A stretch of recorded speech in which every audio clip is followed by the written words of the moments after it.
Welcome to the Bartlett Park District's production of Murders in the Air. Please take a moment to locate the closest emergency exit.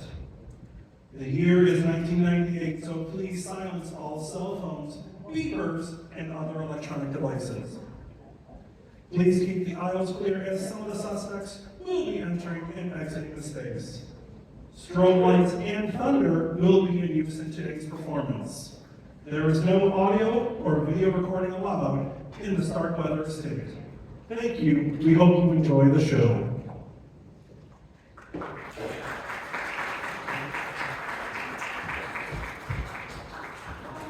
afternoon, ladies and gentlemen. If I can have your attention for just a moment. My name is Brian Schultz, and I directed tonight's performance, but the circumstances surrounding today's play are a little unusual. You see, I was very excited when Billy St. John contacted me to direct Murders in the Air. As you came in today, you probably noticed that Heir is spelled H-E-I-R. Murder in the Air, get it? Yeah, I told that joke wasn't going to land either. But at any rate, see, the cast and I are a little nervous because the show hasn't been quite finished. You see, it's a murder mystery, and Mr. St. John wasn't ever really able to decide on who he wanted the killer to be. As a matter of fact, he wrote scenes for each character as the killer. Now, we performed them all for him during rehearsal, and he still couldn't decide. It became so stressful that it was quite a strain not only on me, but the entire cast. Got that right. Quiet, Bill! That's what you're supposed to be unseen and unheard until the curtain opens. Sorry about that, folks. But as I was saying, he wasn't able to decide on who the killer was. And as it got closer and closer to opening night, the tension in the air, that's A-I-R, became so big that you can cut it with a knife. That Mr. St. John had what I am sure will prove to be a nervous breakdown. As a matter of fact, that is why he's not with us here this afternoon and is currently secluded away in a room with heavy panic being under heavy sedation. Some people have all the luck. Anyways, the cast and I are here. We're going to perform the show because, as someone once said, the show must go on. I don't know who said it, but I'd really love to get my hands around with that. At any rate, that is why it brings me to my purpose for me being up here, is we need your assistance. And during the intermission, there are going to be ballots sitting over on this side table, and during the intermission, we would like you to take a ballot and vote for who you think the killer might be. We will collect all of your ballots and tally them up during the intermission and perform the remaining of the show with that character the majority of you chose as the killer. At least that's what we think will happen. It became very confusing during the rehearsal process. No wonder we didn't kill the playwright. Quiet, Mark! Jeez. Sorry again, folks. So really, I think that's about all you need to know. I will send these ballots over on the side table, so please collect them in intermission. So if the cast is ready. Ready as we're gonna be. All right, then let's go. Curtain.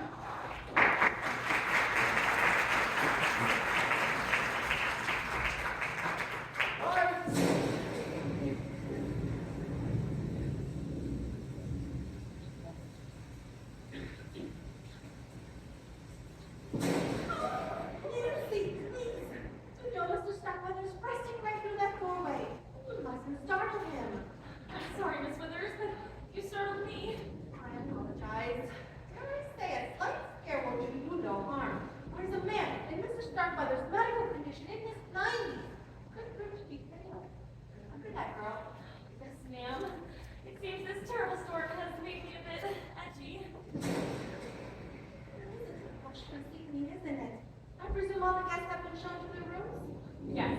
Well, all but Mr. Starkweather's free. It's not Mr. Simon III. It's a long drive from his college in the storm, you know. It's already past Mr. Starkweather's bedtime. I do hope we can start without him. Oh. I assure you, Miss Withers, the room is spotlessly clean. Oh, I do hope so, Miss Trent. Mr. Starkweather's asthmatic condition makes the merest mote of dust. Potentially fatal. I've been Mr. Withers' housekeeper for many years, even before you came, and I do not need you to tell me how to I do my job. Did you bring the coffee, Nancy? It's right there on the table, Mrs. Trent. Then go into the kitchen and help Minerva with the rest of the refreshments. Yes, ma'am.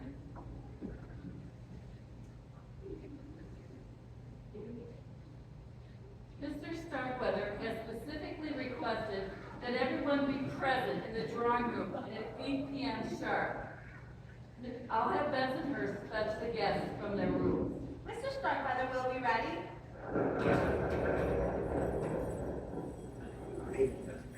Coming, Mrs. Starkweather. Hey, cats and dogs and frogs out there. Woo-wee. Oh, hey, Bensonhurst. Hey, I done got all the cars parked in the garages like you told me.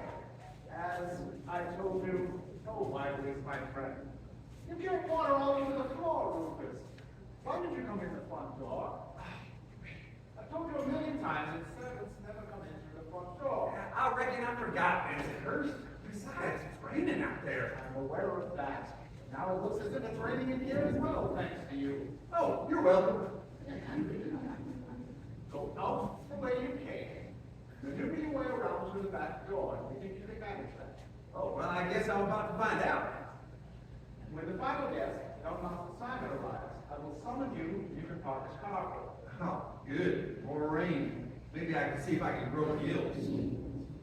Don't be impertinent. Well, how can I be if I don't know what that means? Just do as you're told. Go back to the kitchen and wait until I call you. Right. Not that way.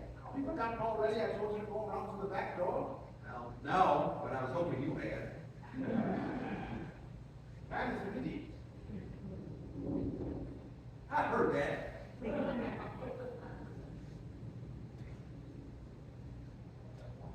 Where do you want me to put this one, Minerva?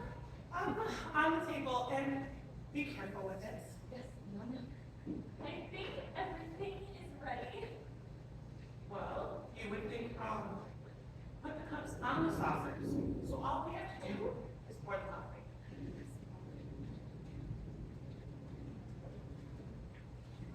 The others are coming down. Miss Van Zandt has informed me that Mr. Starkweather wishes the staff to be present as well. Wants the servants there? Indeed, even Rufus. Had I known that earlier, I would have instructed him to take a bath. If you ask me, there was blood from nothing. Be that as it may, I shall summon him and Mrs. Trent. Why would Mr. Starkweather want the servants to be here? Well, I don't know. Let me pull out my crystal ball and see if I can give you that answer. Do you remember what I told you when you first started to work here? Oh, yes, Minerva. Do what you're told. Don't ask questions. Exactly. Stick to that. I know, Minerva. Oh dear, I never know what to wear on special occasions. I suppose Uncle Simon is inviting us here as a special occasion. Don't you agree, Jordan? Jordan! Oh, I suppose so. When you consider that he mostly treats us like lepers. You think Uncle Simon treats us like jungle cats? Not leopards, mother, leopard. And don't worry, mother. We will be fine. Why, thank you, son. I'll tell you one thing. You should ever carry this. Possibly, the first thing we do is call up the Adams family. We'll let them know it's a market. How many tickets are we, Jordan? Minerva, we didn't see you. And you attracted young helper there. Nancy is a nice girl, and I expect her to stay that way. Oh, I'm sure I don't know what you mean. I doubt that. I don't understand. Oh, I believe that. Miss Fiona, do you want coffee? Coffee? That sounds nice. It is a little damp in here. That's because it's a lot damp out there. How do you take your coffee? Oh, mother prefers hers black. I like mine sweet. I'll flavor it myself. Whatever. Nothing. Oh, hors d'oeuvres here. Oh, I'm glad you like them. You're looking very pretty tonight, Nancy. Oh, thank you. Sir. Sir? Oh, that makes me feel as though I'm straight up the son, really short. She will call you Mr. Starkweather, the way of confirmation. If anyone calls you anything else, it'll be me. You don't want to hear it. Minerva, you never change. Neither do you. Where's the pity? Sit down next to your mother. Oh, yes, Drill Sergeant. My goodness, Kathy. I don't know how y'all can stand living up here in the boonies away from fine restaurants, movies, and shopping centers. Why? I get so depressed I just sit down and wait. Not that bad, Paula. I stay here during the week and go to my apartment in town those weekends. Oh, I'm so relieved to hear that. I work for a large corporation before Mr. Starkweather hired me to be his personal secretary. Believe me, this position is much nicer. Oh, well, look what we have here. To raise the sunshine, to dispel the gloom. You look beautiful, ladies. Oh, I swear, Cousin Jordan, you are a really Oh, charm. I do my best. Here to join us. Oh, have a seat over here. Trust me, you'll get safer. I can get you some coffee. Thanks, Minerva. I take my glass. Oh, load mine down with lots of cream and sugar. Sugar. I must admit, I have an enormous sweet tooth. Oh, maybe that's where that corn syrup accent comes from. And how are you this evening, Cousin Fiona? Well, I'm fine. Thank you, Paula dear. Oh, that's just peachy. I swear, I don't know why we don't see more of one another. It seems like the only time we get together is for somebody's funeral. Oh, well, aren't all funerals about some Bible?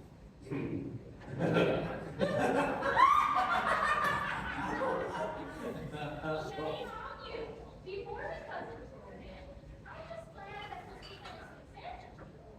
For once, nobody is dead. So far, anyway. Who did you put that remarks word in? Oh, nothing.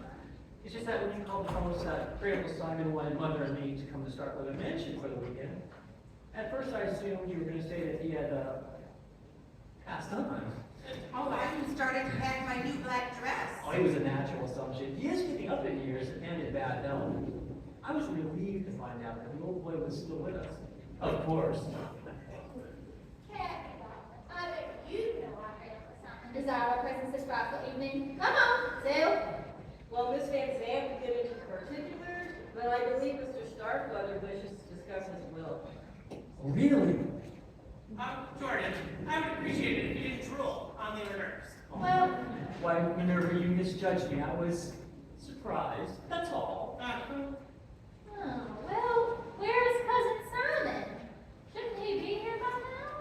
When I contacted him last week, he said he could make it. Apparently, he's going to be late. Well, If he's trying to call here today, he won't be able to get through. The phone lines are down. well, if we're going to discuss his will, he should be here. After all, he is great Uncle Simon's only grandchild. Yeah, and he'll probably get everything. Excuse me, folks. What are you doing? Yeah, sorry. I know, guys. I'm sorry. Sorry for the interruption. You guys are doing fantastic. You really are. Mr. St. John really felt that you needed to understand these family dynamics because they can be a little confusing. You see, he was going to write a scene explaining all of it before he What do you think this is? snapped like a rubber band, so I'll try just to explain it to you. You see, old Simon Starkweather, the millionaire you're going to meet in just a moment, married late in life and produced one heir. Simon II, who in turn produced another heir. For Simon III, the college student who's late for the gathering. Old Simon's older brother, Paul, married and produced one heir. Bella Thompson, who married an Atlantic businessman, Lucian Thompson, and they produced one heir, Paul. This is Paul. Simon's younger brother, John, married Ezra, or produced Ezra, who married Fiona, here, and they produced an heir, Jordan. This is Jordan back here, but you already knew that. At any rate, Simon is Fiona's uncle by marriage, which makes Paula, Jordan, and young Simon cousins.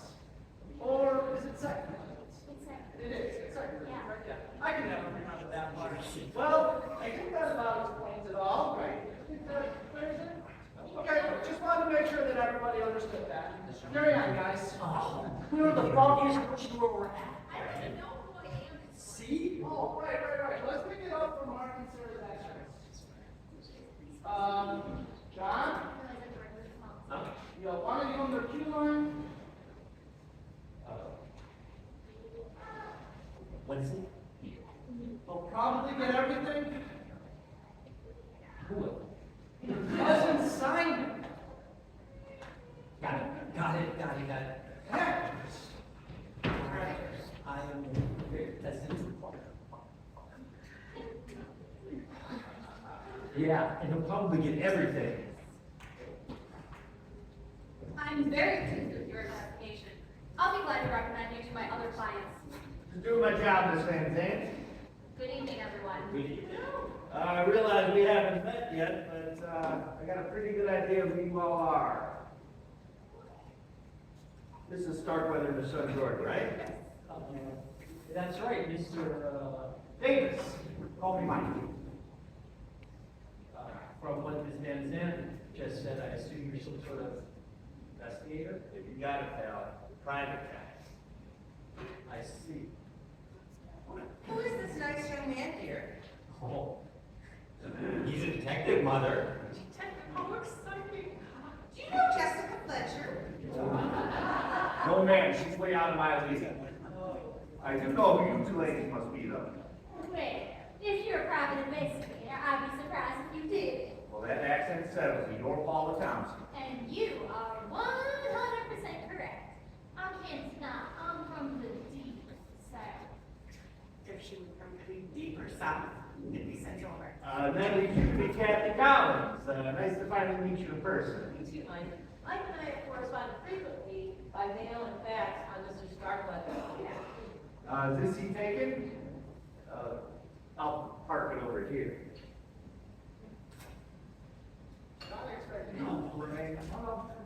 Yeah, I sure will. As soon as I find the dictionary and look it up. Let's stand over by the fire and be quiet. Ooh, the fire, good. My backside's still kind of soggy. Keep an eye on it. I shall do my best. If all is in readiness, Miss Van Zandt, I shall inform Miss Withers that she can bring Mr. Starkweather in as soon as he is ready. Yes, thank you, Nancy.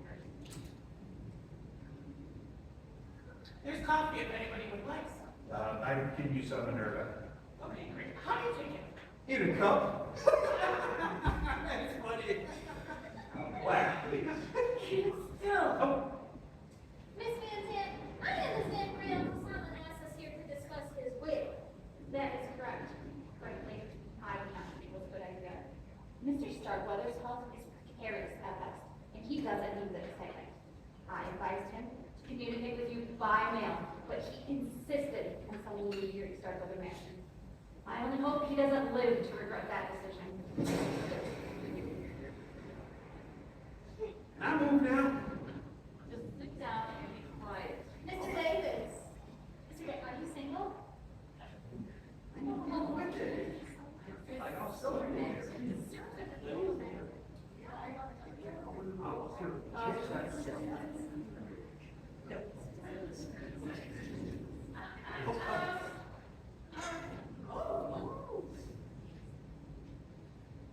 Here you are, Mr. Starkweather. Go. I'll be right here if you need me. I think I was once surrounded by presidents and kings. Can my will be reduced to this? A handful of relatives and a meager staff of hired help? Simon, where's my grandson? The presume's not his way, Mr. Starkweather. We can't wait for him anymore. Not enough time. Good evening, great Uncle Simon. You're looking well. Lying boy?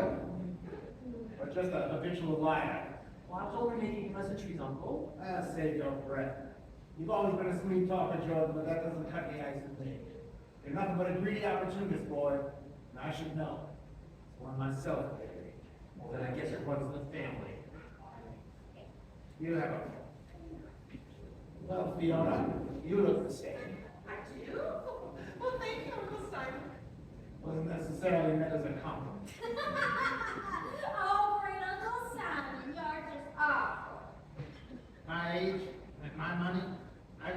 say what I think, and I do. How is my little Georgia Peach? Lovely.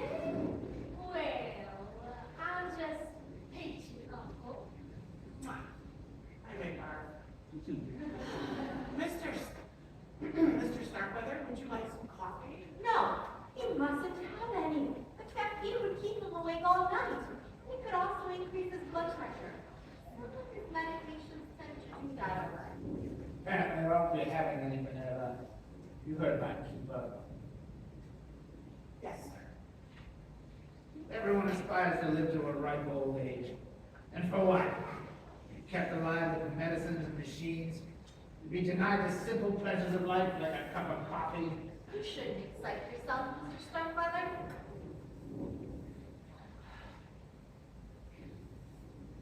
Yo, something they're always telling you not to show emotions. Well, I guess that's true, Rufus. You said it very succinctly. It does suck, old age. It sucks. I could have searched my vocabulary extensively. Never come up with such an apt description. It sucks. Hey, I'm glad you like it. According to my doctors, I won't be kept prisoner in this weak old body much longer. There's only one thing I hate to leave behind. My money! You know what they say, Uncle? You can't take it with you. Yes, that is what they say. That's why a few years ago I had Miss Van Zandt here draw up my will. I suppose you'd like to know how I provided for you, my heirs. I, for one, must admit I'm just a teensy bit curious. Teensy bit, eh? Oh, now here we go. I was afraid of something like this might happen. See what you've done? Me? I didn't mean to do Couldn't it. somebody call an ambulance? We can't, the buildings are dead. It's all right. He just lost his breath. He just needs to take a few deep breaths of pure oxygen. He'll be okay. Tell them. Very well.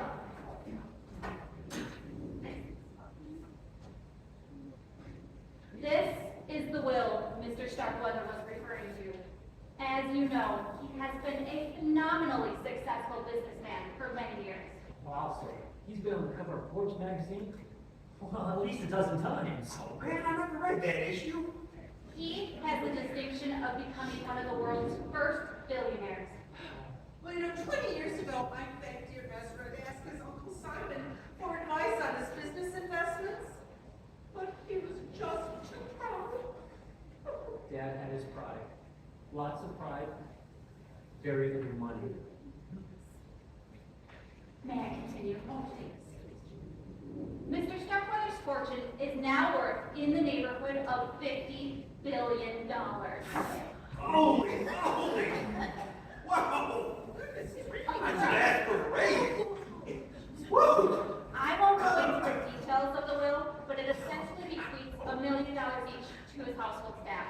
Mr. Bensonhurst, his butler, Miss Withers, his nurse, Mrs. Trent, his housekeeper, Nancy Pollard, his maid, Minerva Walker, his cook, and Rufus Jones, his handyman. What? Oh, well, yeah! Forget the raise. The will goes on to state that the remaining money is to be divided equally among his living relatives. They are his grandson, Simon III, his niece, Fiona Starkweather, and her son, Jordan, who share 1/3, and his grandniece, Paula Thompson.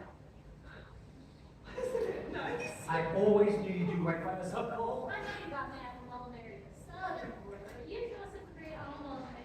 Blood is thicker than water. Oh, I bet Miss Withers can tell you if it is.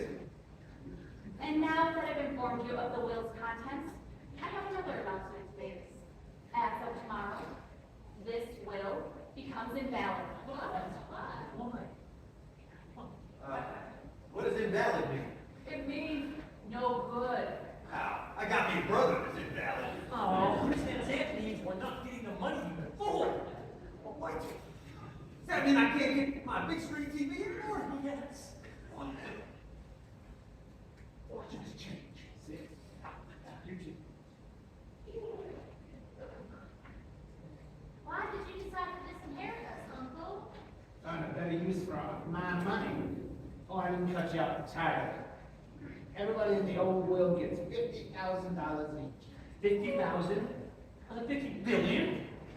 Lois advised me it would be a good idea to leave you a little something, make it harder to contest the new will. You will. Yes. That's why I had half a day stay the weekend and start with a mansion. Type it up nice and legal for my signature. Mr. Davis, as a disinterested party, will witness the signing, and then Lois will file it at the courthouse front line. Hey, Davis said that he was a detective. What did you hire him to do? Mr. Starkweather hired me to conduct an investigation on the quiet. For the last 6 months, I've traveled to a dozen or more foreign countries, met with some of the world's most preeminent scientists. Some well known, others who prefer to keep their experiments hush-hush. I succeeded in finding one in Belgium, let's call him Dr. X, who agreed to do what Mr. Starkweather wanted, which is... What is it? Get on with it. to clone himself. That's the city. You must be kidding. It's immoral. I don't understand. I'm not the only one. Those cloned skin samples that you had me prepared, the ones you said would be examined by specialists. It was sent to specialists, but it's specialists in DNA. I thought you were trying to find a cure. I was. Not a cure for my various ailments. Cure for dying. Cloning? Precisely. Through modern science, I shall live forever. It's not right. That's neither here nor there. Let the moralists and the politicians debate that question. Meanwhile, Dr. X, as Davis has called him, will be creating a brand new me. Some of you seem displeased. Not, I suspect, because of the moral question, because of your own change in fortune. Well, too bad. Cloning is very expensive, especially since the process I require must be carried out in absolute secrecy. But there will still be a sizable fortune left for the new me to inherit. No doubt, I will be the first person on earth to become his own heir. Heir. Uh-oh. Heir! Oh, Heir! I gotta be around here somewhere. My blood pressure. All right, if you'll excuse us, and let's take Mr. Starkweather's blood pressure. Well, why don't you take her out here? Minerva, I cannot take his blood pressure here, or Miss Thompson. His arms are too frail to withstand that blood pressure cuff. This is a downsized blood pressure cuff, meant to go around each of the sky. He's able to withstand that blood pressure a lot better than. He's had enough excitement for one evening. I shall put him to bed. I guess our meeting is concluded unless anyone has any questions. I do. Oh, what the heck was that all about? Oh, it's simple, Rufus. Uncle Simon was going to leave all of us a fortune, but he changed his mind. Instead, he's decided to clone himself. Well, what does clone mean? It means that take some cells from a person's body, make a duplicate of the original. Whoa, you can do that? Oh, that's great. Hey, that means when the old Mr. Starkweather passes, I can get a job with the new Mr. Starkweather. The new Mr. Starkweather would have to be born and grow up. It goes against the laws of nature. How? It has all been arranged. Once Dr. X creates the new life, the cells will be implanted into a host mother who will carry the child's germ. Host mother.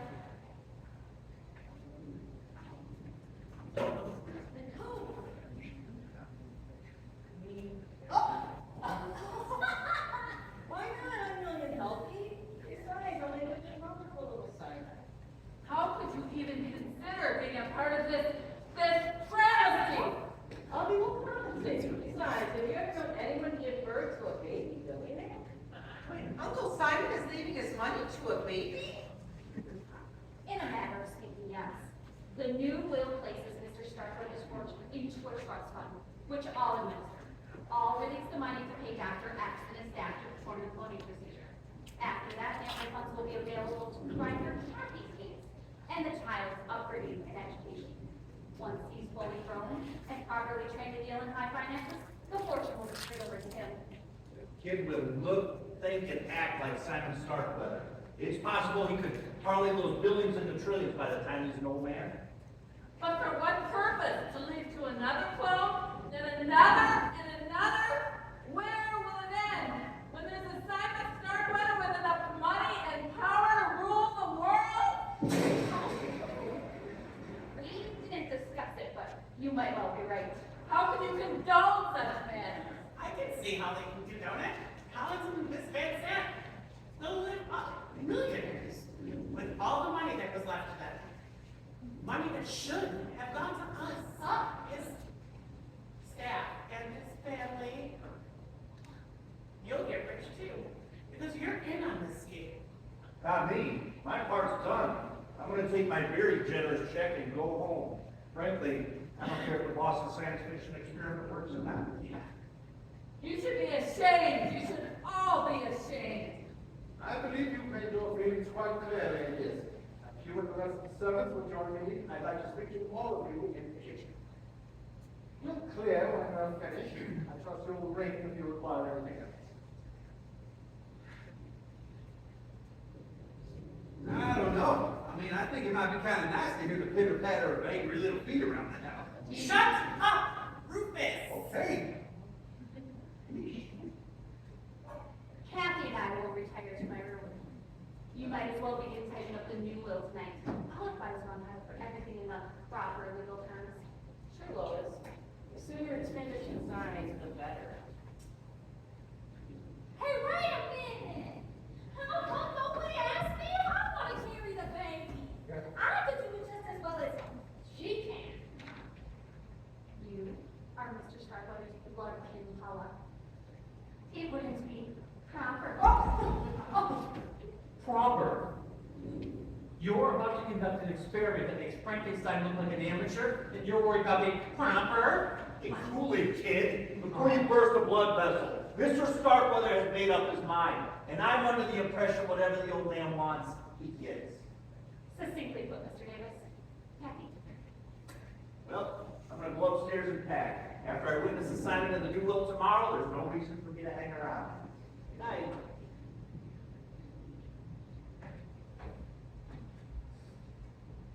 We were robbed. We were? Yes, Mother. Great Uncle Simon made a fortune in front of our noses and snatched it away. That was me. Me? The man is a monster. Did you see the evil glint in his eye? He enjoyed pulling the rug out from underneath our feet. Well, at least he's giving us $50,000. To him, that's no more than tossing a dime to a beggar. He did it just to keep us from breaking that new will. You heard him! I wish he were dead. I wish someone would die tonight. It would serve him right. If Uncle Simon were to die tonight, then we'd still get our money, wouldn't we, my dears? Anyone care for a game of Bridge.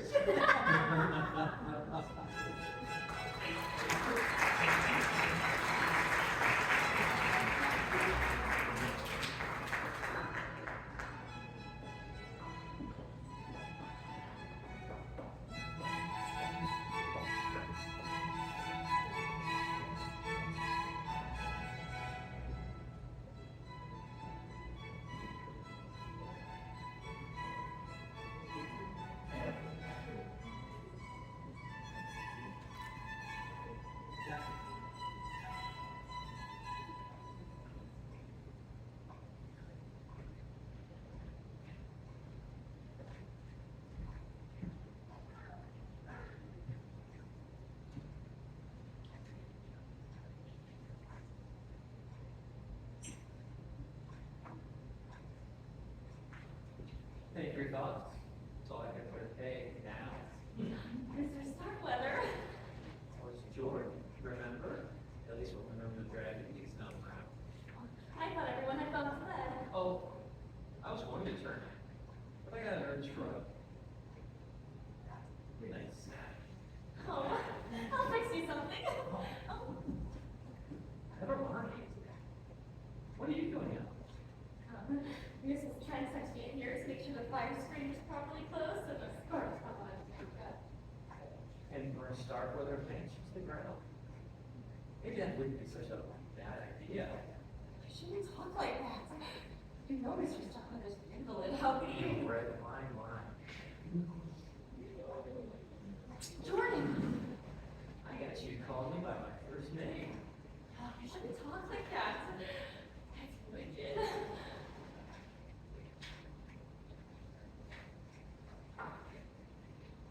Why should that surprise you? Everyone knows I'm the black sheep of the family. If it happened tonight, you have $1 million. I have billions. Just think of the times we got together. It's a tempting thought, admit it. It's not. It's a horrible idea. Oh. Which part? Getting the money or you gonna be dead? What part about the money? What about us? Hi. Nancy, I thought you were coming into the kitchen helping. Oh, I'm just checking the front doors, Minerva, to make sure they're locked. I see. And you, what are you doing in here? I came down for a snack and I saw Nancy. That's not good. That's appetite of yours. I'm gonna get you into trouble one of these days. What are you doing with that knife? I was mincing onions. At midnight? I don't like people to see me cry. I heard talking. I came to check it out. If you're hungry, come with me and I'll get you something. Yes, Minerva. Whatever you say, Minerva. Finish checking the doors and then come help me in the kitchen. Yes, Minerva. Go.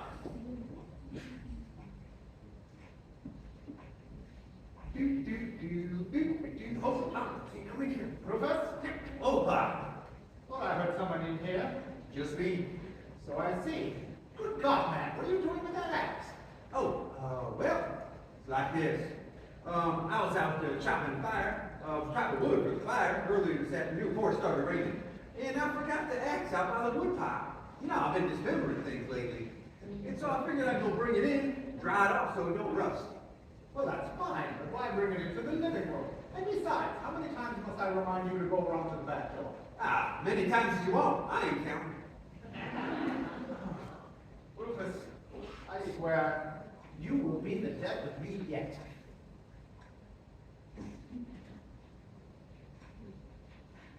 Go on into the kitchen and have Mrs. Trent give you a towel. Towel for what? I ain't wet. Quit raining. I know that. To dry the axe. Oh, right. Yeah, here. All right. The back door. Yep.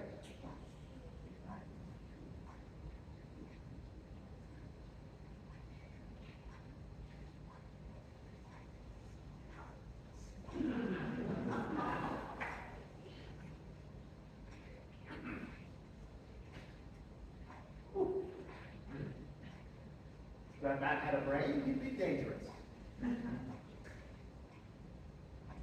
I heard that. Any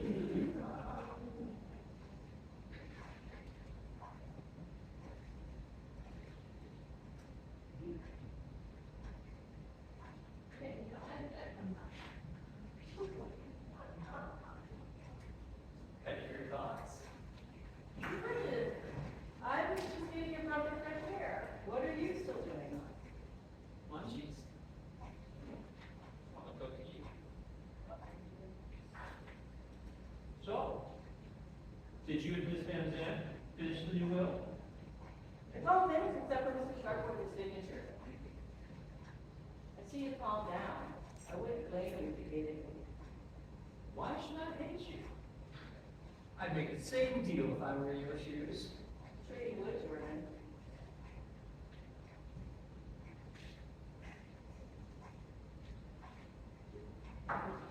You know, Minerva was right. Being a mother of a little sign is the next best thing to owning $1 billion yourself. Oh, aren't you forgetting something, though? What? Well, the title needed to add to. Someone to shape it and mold it into the perfect grandpa sign. A heartless money-making machine. You think so?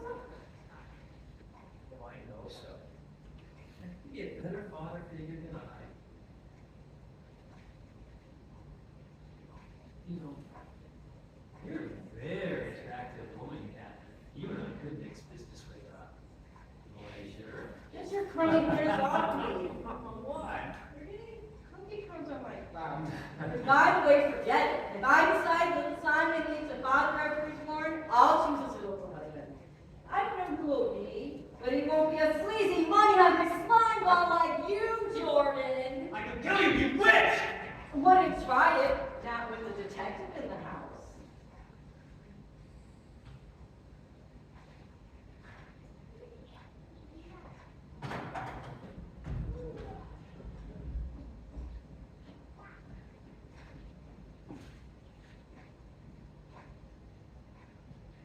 Are you finished in here yet? Oh, I just need to make everything all right. Well, hurry up, girl. Minerva needs you in the kitchen. Yes, ma'am. Don't dawdle. It's cold. Oh, somebody left that door open. I better close it.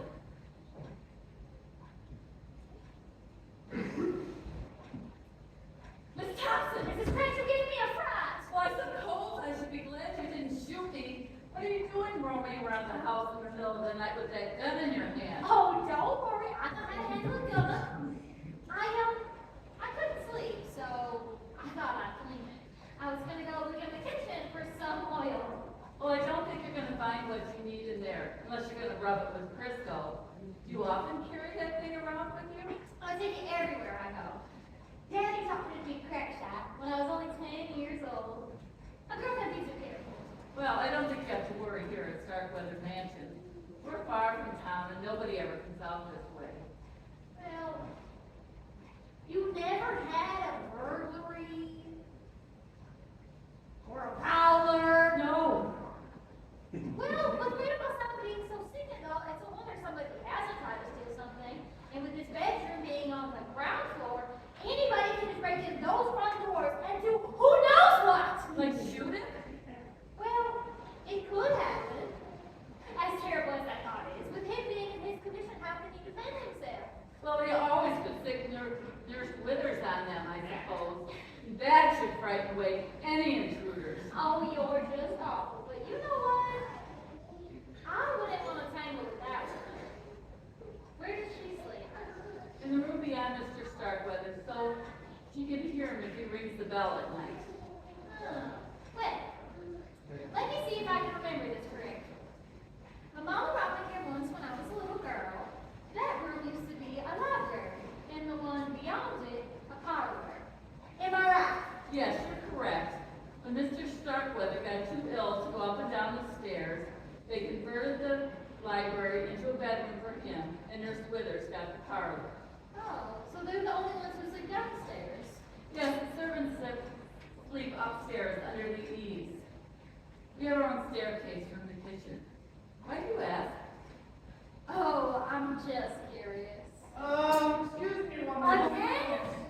I know, guys, fantastic, really, but, this piece of dialogue surrounding the layout of the house is a horrible piece of writing. I suggested to Mr. St. John that it be removed, but he insisted that it be kept in. He asked me what do you want me to do, put the blueprint in the program, which I thought was really rude. But I just want you to be aware that it is a terrible piece of writing, and I tried to have it removed. Oh, here we are, guys. I want you to know that if you do that again, you're going to have to bring that script up on the stage and play Mrs. Trench yourself. Hey, sorry, jeez. Mommy, Brian! Oh, we thought I knew. Where were we? You're curious about the layout of the house. Yeah, I'm just curious. I'm just curious. Well, you know what they say, curiosity kills a cat. Yes. Well, if you'll excuse me.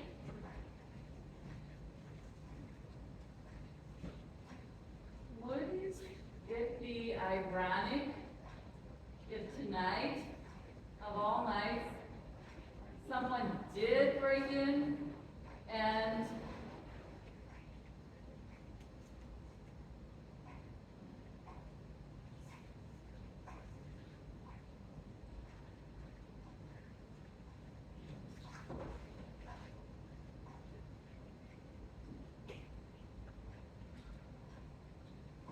Stark. Fancy Bruce, you nearly frightened me to death. Oh, may I ask what sort of skills you just knew about the room? Digitalis, for my heart, I have a heart condition. Oh, here's one. Oh, and my pressure check too. Digitalis. Doesn't that speed up one's heart rate? Oh, yes. My little heart is pumping away. Perhaps a single dose would be sufficient. I assume an overdose would be fatal. Oh, extremely fatal. Am I being redundant?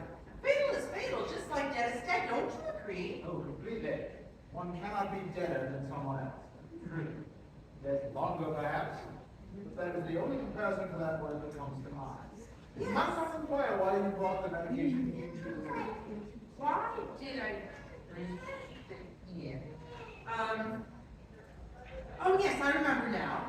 I was going to ask Nurse Withers if she might be able to get some free samples of digitalis, with her medical connections and all. Looks as though your bottle was already full. Yes. Well, I guess I best pick them up. Allow me to assist you. Yes. Oh my This goodness. one rolled over here. Oh, yes. Oh, goodness gracious. I think there's one over here. Let's see. Benson nurse, can I ask you something? Of course. Why are you carrying a wrench? Oh, the wrench. Yes. I remember Miss Withers saying that the gas valve in Mrs. Starkweather's room had come a bit loose. I thought I would pop in there and give it an extra turn. Oh, very mechanical of you. We would hate for any of that gas to escape in this room now, wouldn't we? Naturally not. Yes. First things first, shall we? Yes. Oh, goodness, I feel like a pigeon pecking popcorn. Oh, here's one.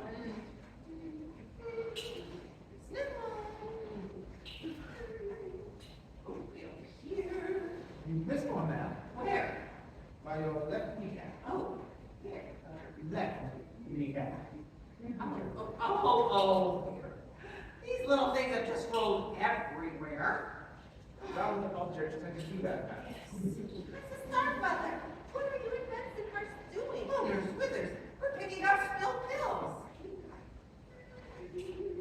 Be careful where you put your feet. Both of them. Oh, I assume Mrs. Starkweather has required an injection of some sort? Is there a problem? Oh, nothing I can't handle. His lungs appeared a little congested, so I set him up on the bed and put him in his wheelchair. He comes to breathe easier when he's outside. And then give him a little injection. It helps open up his bronchial passages. my. Where would Uncle Simon be without you? Dead. Without my help, his heart would stop beating a long time ago. Speaking of which, wasn't there something you wish to ask Miss Withers about? Was there? The digitalis. Oh, yes. Nurse Withers. I was wondering if you might have any medical samples of digitalis you don't need. You see, I have a heart condition, and I'd like to keep a supply handy. Oh, and yours do tend to run out, don't they? Yes. I'm sorry, Mr. Starkweather, but I'm fresh out of spare drugs. Your uncle needs every single pill in order to keep him going. Well, I guess I better pick mine up then. Would you help me, my dear? Suppose. Thank you. Oh, here's some more. I'm everywhere, Mr. Starkweather.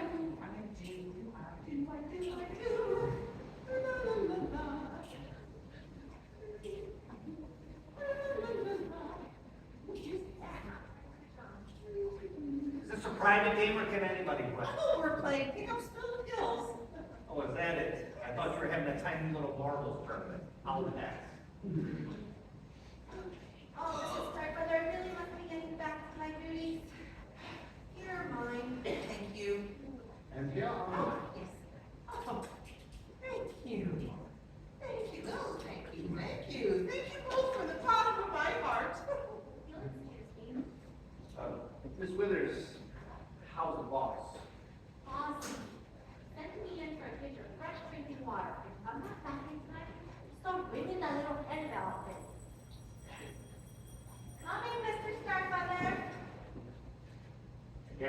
for you a lot. Incessantly. Not that way though. And it keeps ringing it. Don't hit the bucket once I'm done, stops ringing. Coming, Mr. Starkweather! Spoken like a true member of the medical profession. What's with the wrench, Bensonhurst? You got some sort of problem I can help you out with? Thank you, sir, but no. It will wait. I too shall excuse myself. Well, You're up kind of late, Mrs. Starkweather. I couldn't sleep. What about you, Mr. Davis? Me? Oh, I'm a real night owl. Besides, I was hoping the young Simon Starkweather would arrive. I haven't met him yet.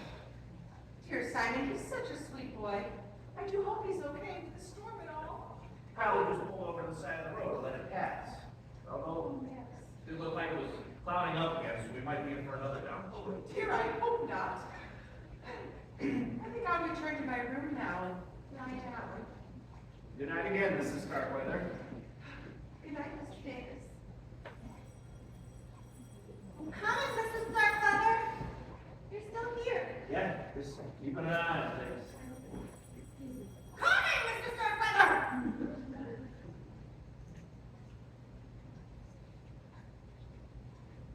You're up too, Mr. Davis. Shit, and I'm not the only one.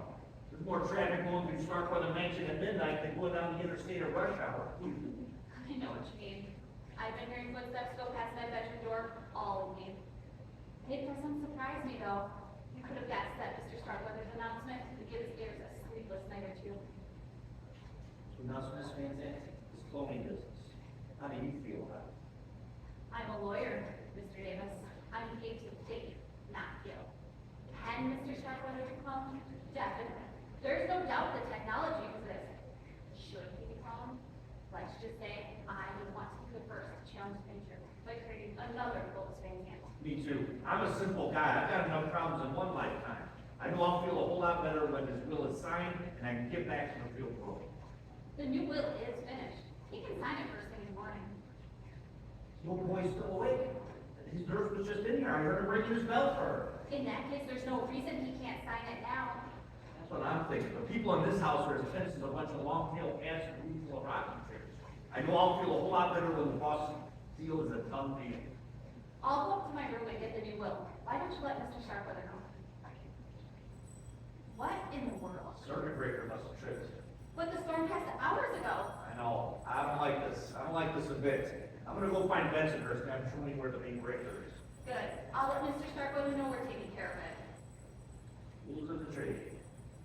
It's okay, Mr. Starkweather. I'm just going to... Mr. Starkweather? Mr. Starkweather?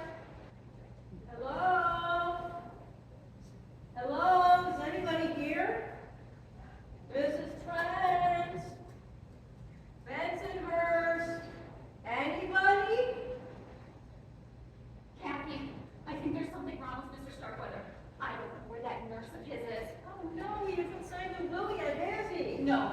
Perhaps he just fainted. I just need to get a little light. Mr. Davis is trying to get the lights back. Oh! Mr. Starkweather! Oh my gosh, what happened? Miss Withers, are you okay? Something hit in the back of the head. Is Mr. Starkweather, help him! I heard a scream. Dead! Someone put the blood pressure cuff around his neck and pumped it to the maximum pressure. 300 millimeters of mercury. Mr. Starkweather has been strangled to death. Poor Mr. Starkweather. Is that such a thing? Give me a break. I'd say you and just about everyone else in this house is right up there in the top 10 list. Me? Just calm down. Let me check the body.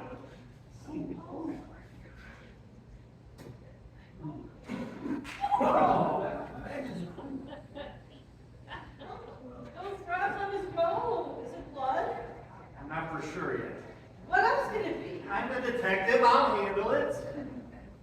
What can you tell us, Miss Withers? Oh, okay. I just gone back to his room with a pitcher of water he wanted, And I made sure he was breathing all right. I decided to go lay down in my bedroom. So I went in there and all of a sudden the lights went out. I noticed that too. So then started hearing this little bell go off, so I grabbed my candle and was starting to light it, and all of a I must have blacked out, because when I came to, the lights were on. Yeah, we can take it from there. You seem to be excited, Mr. Davis. What do we do now? We just sit tight until we can get through to the cops. If we can't reach them by morning, one of us will have to go into town and report that there's been a murder at Starkweather Mansion. Murder? Oh, I think I solved it. Maybe the old man did himself. Shut up and beg. Okay, maybe not. Oh, hey, young Mr. Simon, you made it through the web.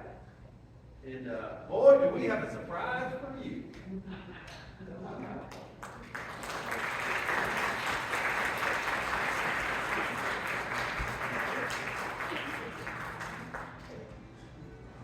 Wasn't that the most diabolical murder you ever saw? There will now be a 15-minute intermission. Remember to grab a ballot and vote for who you think the killer is and return it to the basket on the side.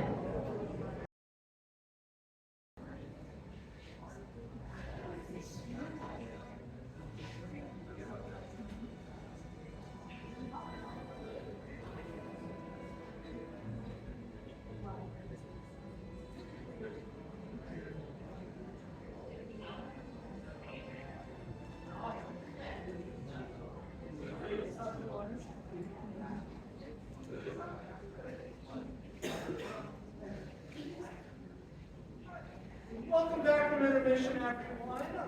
I was just backstage with the cast, letting them know who, based on your votes, is going to be portraying the killer at today's performance. You see, Mr. St. John worked in clues or actions into the rest of the play to that character the majority of you selected performing those clues and actions. I just want you to be aware of that so you can continue to play armchair detective and really see if you can discover who the killer may be. So I really think that's about all I need to know, so I invite you to sit back and enjoy the conclusion of Murders in the Air.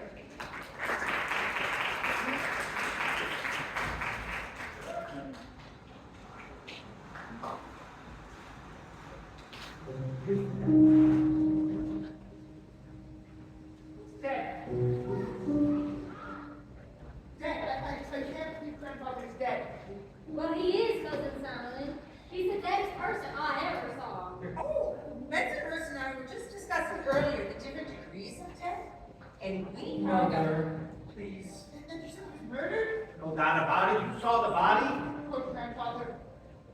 I think you sooner. Just make me. How do we know you didn't get here sooner? What? For all we know, you got here hours ago. Parked your car on the site, you snuck into the mansion moments before you killed Simon Starkweather. Wait! Ah! Why would I kill? Oh, I'd say a third of a $50 billion fortune is a pretty good place to start. If your grandfather just signed that goodwill. But I didn't know about the will. I didn't know anything about the plumbing scheme until you told me about it. You could have hidden outside and eavesdropped in on the conversation. Why would I? I suspected you and told you what happened. Tell me you can't.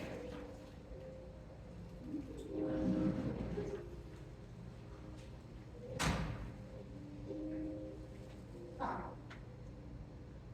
I sneaked in at a long country road in town. The rain was lashing the windshield so hard it was like driving through a hurricane. And I got to the bridge and stopped. Completely collapsed, submerged in water. Impossible to get across. I remember this place. About a mile from the estate. I used to play there all the time as a kid. When I got there, this tree had fallen across the creek, making it like a bridge almost. And as I walked across it, though it also was completely in the tree. And finally, I got to the house. Apparently, just after grandfather had been murdered.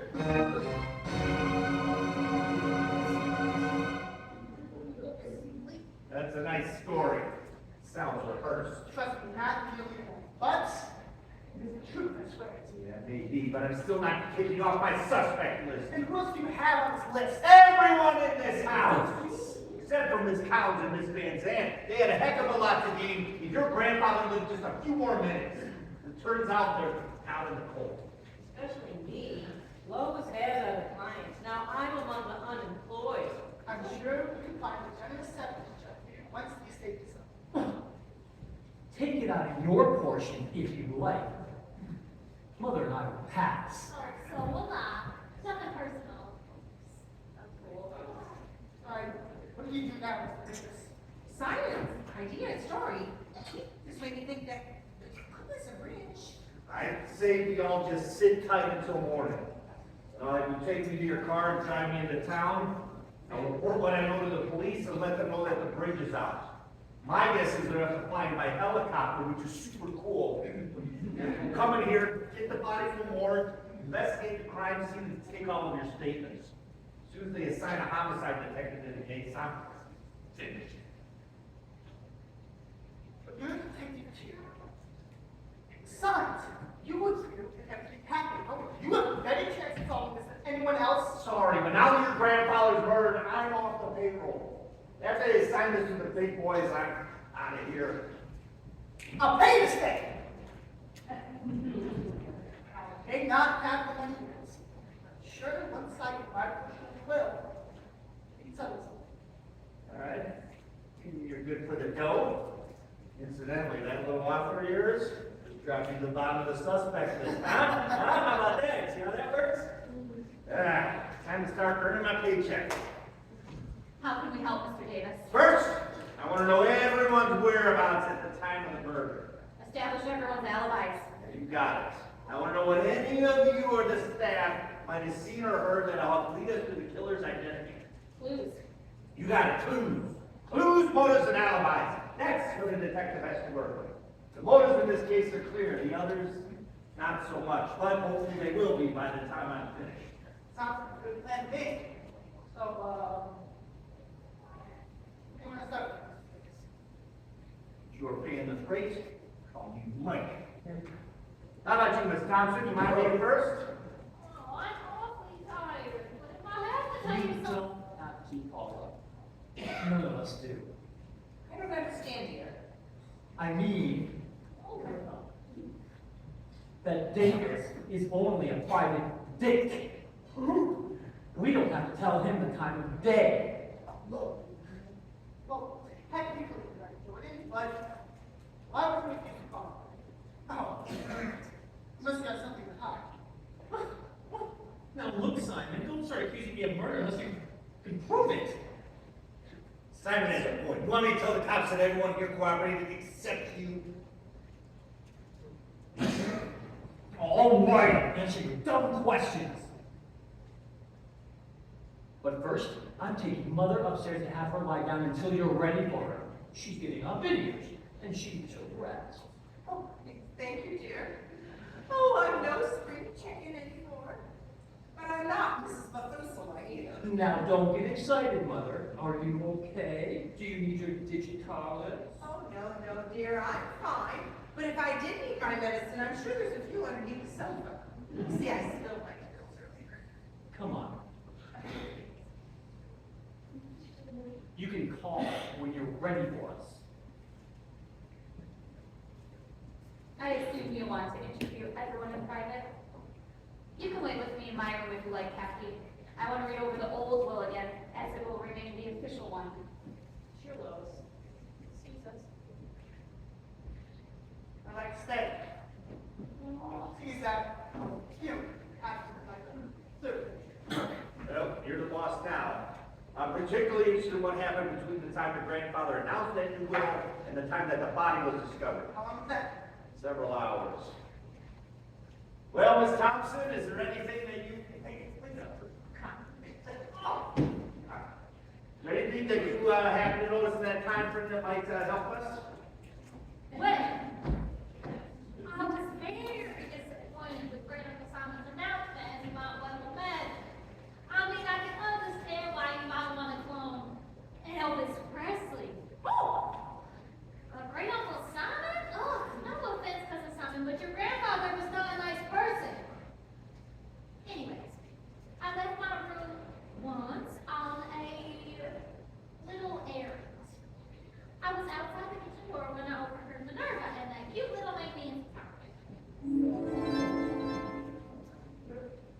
matter with you, girl? Did you leave your mind in the other room? Haven't heard a word I've said. I'm sorry, Minerva. I'm so confused. Confused about what? That no good scamp Jordan saying things to you? Jordan? I mean, Mr. Starkweather, what makes you think that? Oh, well, when I walked in on the two of you, you were standing mighty close together, all lovey-dovey like. What was I saying? I think you want me to, To do something that you didn't want to do. Yes, but it's not what you're thinking. I bet. If you ever did anything to hurt you, I will cut him down to size. Minerva, no. He's not interested in me. I heard him at this college. Ah, I see. You lost your millions and he's following the millions right to the Collins girl. Isn't he?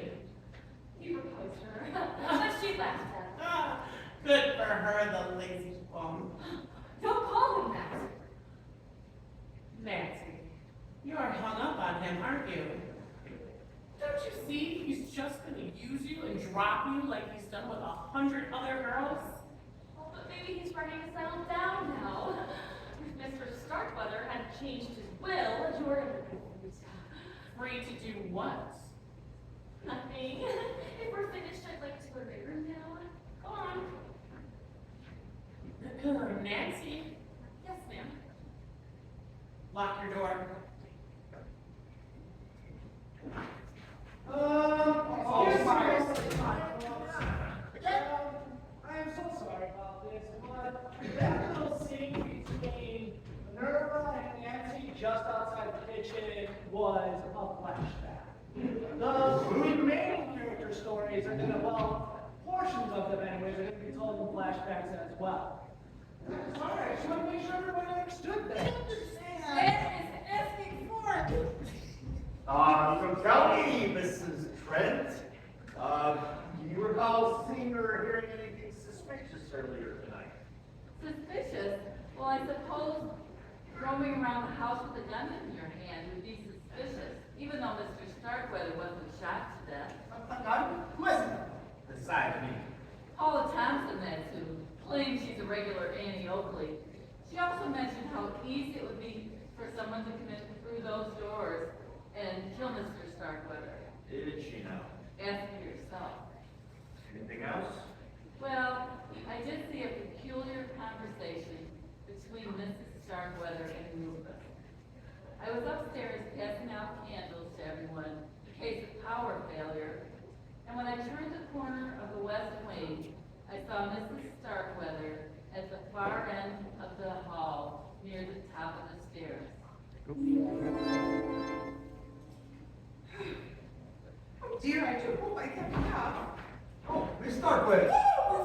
Oh, you scared me out of year's growth. Oh, mate, that's not all bad, man. At our age, we do all our growing sideways. Well, I certainly hope not. What are you doing with that television set? Oh, I borrowed it from one of the guest rooms that ain't in use.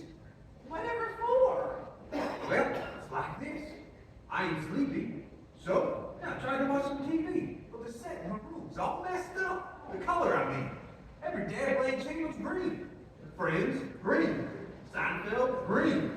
Law and Order, green.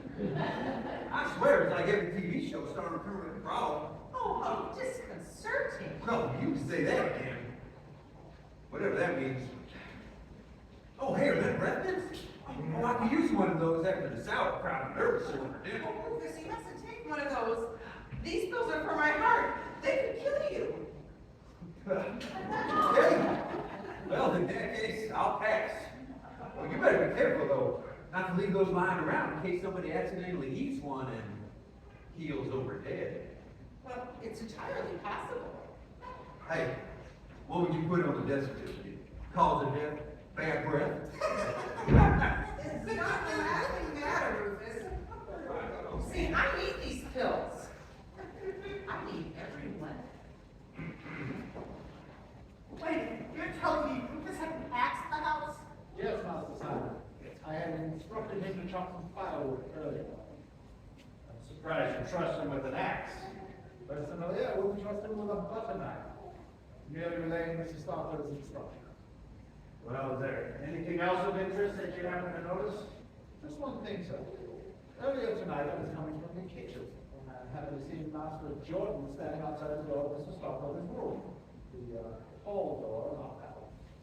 His behavior seemed somewhat furtive. I got the impression he was about to enter when suddenly the door opened and Miss Withers came out. It was apparent that her unexpected appearance startled Master Jordan.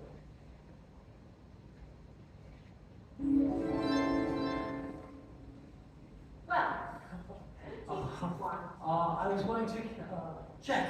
I'm great up the sign, man. no need to do that. That's what I'm paid for. How is he? Reading, if that's what you're wondering about. How much time do you think he has left with Miss Withers? Let's just say you shouldn't start reading any long novels. Or short story for that matter. But you think he'll make it through the night? I think Mr. Starkweather will keep fighting through sheer determination. Long enough to sign that you will. That is what you're asking, isn't it? Why? Miss Withers, you misjudge me. Oh, forget it, Jordan. You'd love to see your great uncle die before daybreak, just like nearly everyone else in this house. Including you. $1 million is a fortune. Almost anyone would kill for that much money. If that's a hint, forget it. As his nurse, I would be the prime suspect if anything were to happen to him that weren't by natural causes. Well, suspecting and proving are two different things. I'm going to forget this setback. Have a good night, Jordan.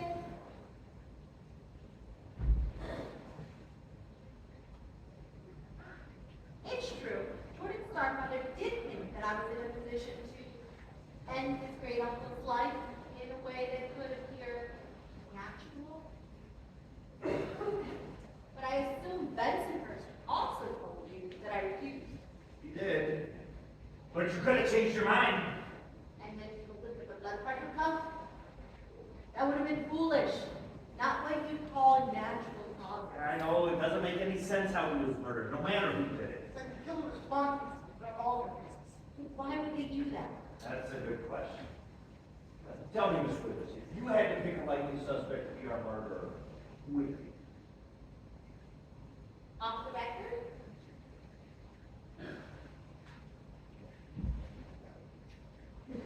Thompson girl, his great niece. She's still goody-goody from my piece. Those Southern girls can pour on all the charm they want. But Scarlett O'Hara was ruthless when it came down to it. Yeah, we told them all that she got. See what I mean? Dare I say she and Jordan were desperate to get their hands on their uncle's billions of dollars. I overheard them speaking earlier in the evening. I was in the corridor. It was just right after Miss Van made that new announcement.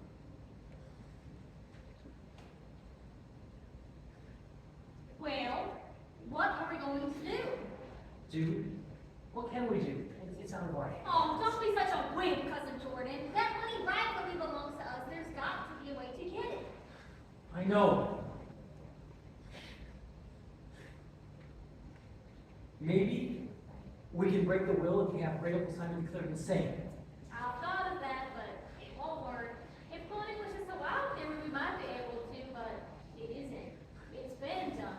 His plan to be the murderess of the clone himself might be bizarre, but it isn't insane. We lose the case. Oh, we'll probably spend a pit to own it here with lawyers. Like that Miss Van Zandt. She... Oh, what? What is it? What are you thinking? I'm thinking if you can't beat them, join them. Huh? I just found a way to get Miss Van Zandt to put me on her team. What is it? Think for yourself, Jordan.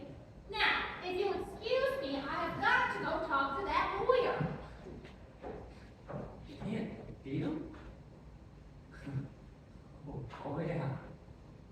What would that Kathy be?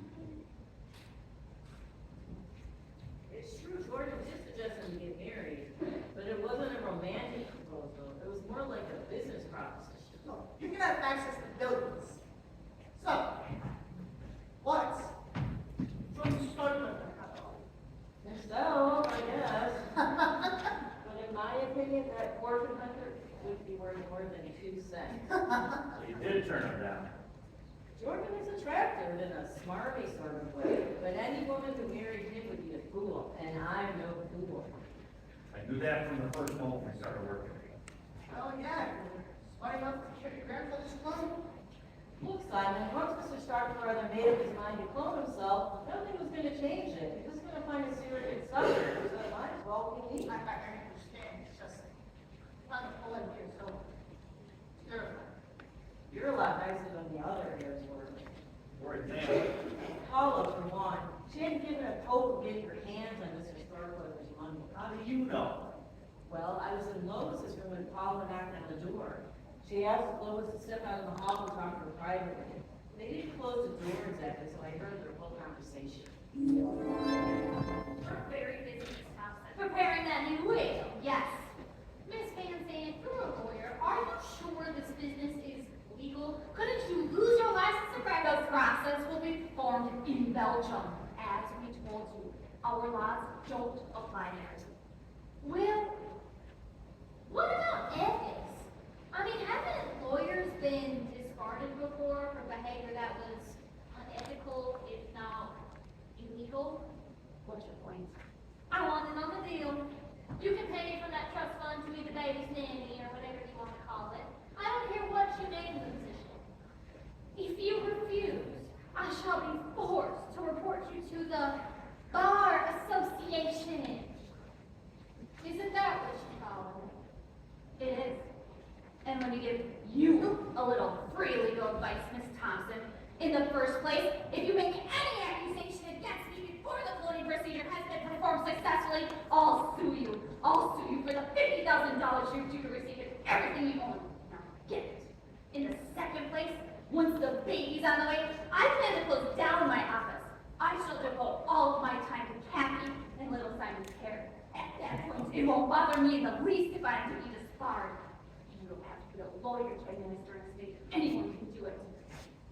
Oh, so you see, young woman, your threats are meaningless. In fact, as an officer of the court, I should report your feeble attempts at extortion to the police. Oh, but I didn't take it. Take your silly southern self out of my sight, and I might be willing to forget it. All right. I'll go. You lawyer. Ooh, excuse me. Yes, strange. I found the candles that we put away at Christmas time, and I thought it'd be a good idea for everyone to take one in case of power failure. I suggest you keep a candle and some matches nearby. That's very thoughtful of you. Thank you. Kathy's in my room. I'll take one with her as well. Miss Thompson? All right. Now, gotta go look for something in my room. What's the matter with her? Well, let's just say she's a poor loser. Miss Thompson played her ace, and I trumped it, in a matter of speaking. I'll give this to Kathy.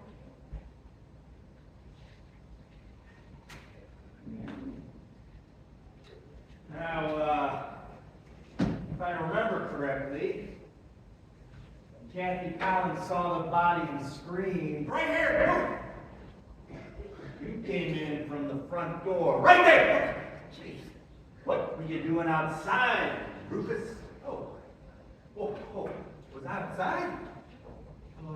Yeah, I guess I was. Well, it's like this. I wasn't tired, so I tried to watch some TV. But the set where Ruth was all Yes, messed up. Chris, we know this part. Oh, you do? Yep. Oh, wow. Word sure travels fast around here. Yeah, everybody on the TV set was pink. Yeah, that's right. Like the Martians had landed or something. So I set up the new TV to want to borrow from the guest room, and wouldn't you know it, the signal was bad. So I went outside to fix the antenna on the roof. Well, wouldn't do much good in the basement, would it? Yeah, I was out there getting called at her out of the shed. That's when I heard that lady holler bloody murder. Well, murder anyway, even if it Did you see or hear anything outside? Oh, yeah, I did. Yeah, write this down. I saw an owl and I heard some bullfrogs. Oh, yeah. Oh, I meant humans. oh. I saw Mr. Jordan out there. I don't know what he was doing though. Earlier tonight, Lucas, you recall anyone talking about the new building? Oh, who didn't? I mean, everybody's all on fire about it. Minerva and Bensonhurst, they was going on and on about it in the kitchen before Mr. Starkweather crowed. Well, what were they saying? Well, that it wasn't fair, that's what. That they worked hard for Mr. Starkweather all these years, and they deserved their billions. I mean, me, I didn't care too much. I figured $50,000 would buy me a real big screen TV. I might even get me two. Bensonhurst and Minerva. No, two TVs. Uh-oh. What did they say? Oh, right. Well, Minerva, oh man, she had a real big stick up her butt about it. She got a temper too. I thought she was about to charge right into Starkweather's room and give him a piece of her mind. You know what I mean? You mustn't go in there, Minerva. Who's gonna stop me? I shall, if necessary. You. And who's our leader? I totally agree with you that we have been wrong. The confrontation is not the answer. Then what is? Have patience. Mr. Starkweather hasn't signed the will yet. Maybe he'll change his mind before morning. We should only live so long. No, Minerva. He should live so long.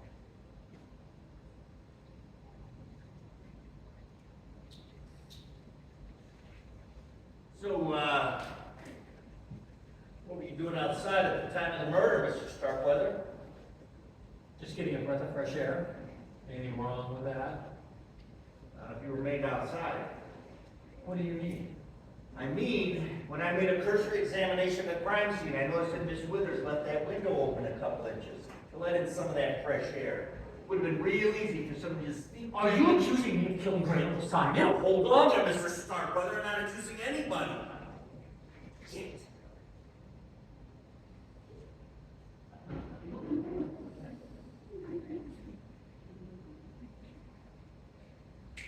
Sit down. Both of you. And besides, anyone here is most likely to con somebody to do what they want? You are. Who told you that? I'll ask the questions. I repeat, what were you doing outside? Well, if you must know, Kathy and I had a disagreement. I blew up and went outside to cool off. Or you already heard about that. I asked you answer, remember? Ask, answer. Look, if you didn't kill Mr. Starkweather, who did you kill?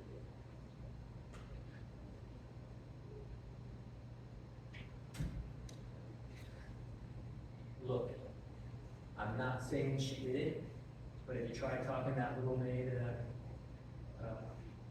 Nancy, I heard the girl's got a crush on me.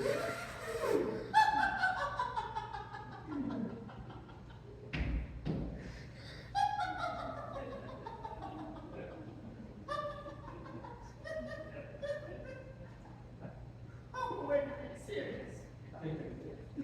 I flirt with the ladies a lot, but it's nothing to lead her on. I know she was upset about the new will, not just because she wouldn't get her money, but I would lose even more. I strolled around the outside of the house and was standing in front of the kitchen door. I heard Nancy talking to Miss Williams. Can I do something for you, Miss Withers? I needed to get a control water. It's okay, I got it. No. Well, that poor man. When he had the attack and lost his breath in the living room, I realized what you meant before when you said the slight shock was being fatal. Exactly. Slight shock. Oh, he probably needs you. Oh, you're seeing him. Oh, we wouldn't want anything to happen to him. Would we? I was shocked to hear that Mr. Starkweather had included me in his will. I didn't think he'd have noticed me. No, you must have received two surprises tonight, then, Nancy. One to learn that you'd inherit $1 million, and the next learn to be. Three surprises. Actually, I revolt.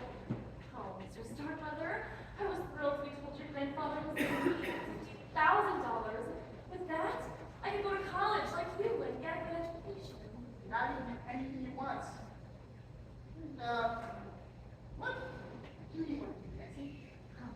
I don't know. Haven't been thinking about myself much recently. What's been on your mind lately, Nancy? Hi, Jordan Starkweather, perhaps? You're very fond of him, aren't you? who told you that? Cousin Jordan himself. He, said he might have been going to kill her. Hey, what? Now, Nancy, I don't mean to upset you. It's just, well, this is how Jordan is. Does he care about anyone but himself? He'll trample everything in his way. Oh, I guess I knew that. Oh, but Norma tried to warn me. I even heard her propose to Miss Collins.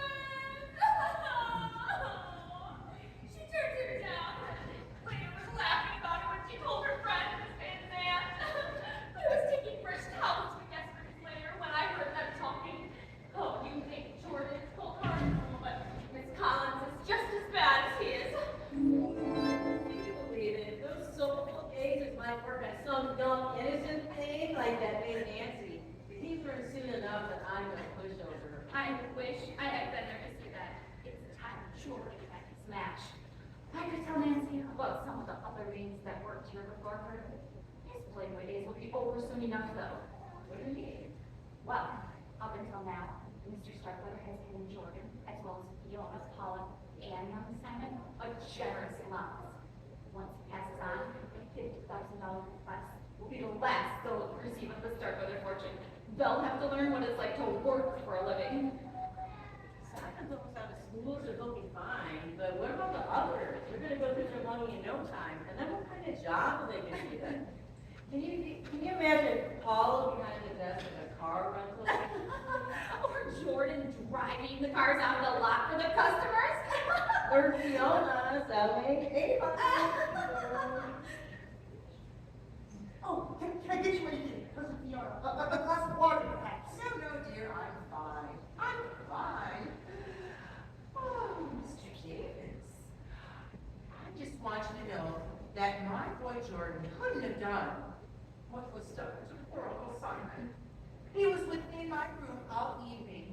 Come now, Mrs. Starkweather, you know that's not true. Your son told us himself he was outside. Besides, I saw you in here earlier with Bensonhurst and Miss Withers. Oh, maybe that was last night he sat with me. Yeah, maybe it was. Now I know why Jessica Fletcher never believed the suspects on Murder, She Wrote. It's so easy to get confused. Concentrate on tonight, Mrs. Starkweather. Do you recall seeing anything suspicious earlier? Suspicious. Well, I'd say seeing Uncle Simon with that thing around his neck was suspicious. Well, yes, but I'm pretty sure maybe before that. Before? Well, I don't know if this is what you mean, but yes. It was right after we were told about the new will, and we all went upstairs. I was in the hallway just outside that secretary's room. I heard her and a housekeeper inside. They were talking very loud. I couldn't help but overhear.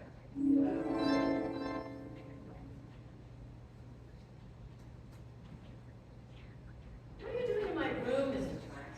Oh, I was just checking all the guest rooms to make sure there were extra blankets in them. You must be pleased.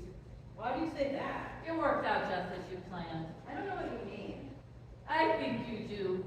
You've been bringing those magazines in the house and spreading them all around where Mr. Starkweather could see them. You've been doing it for months. What magazines? Don't play dumb with me.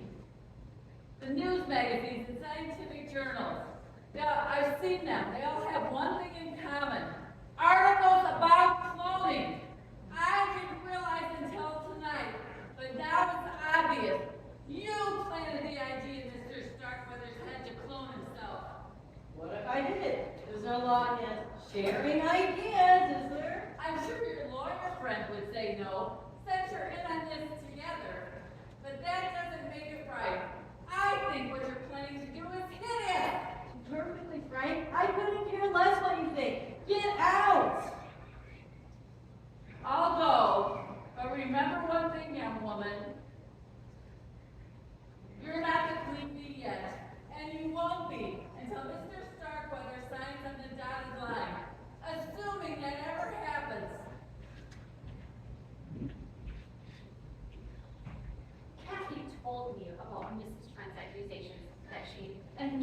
cloning business, possibly with my help?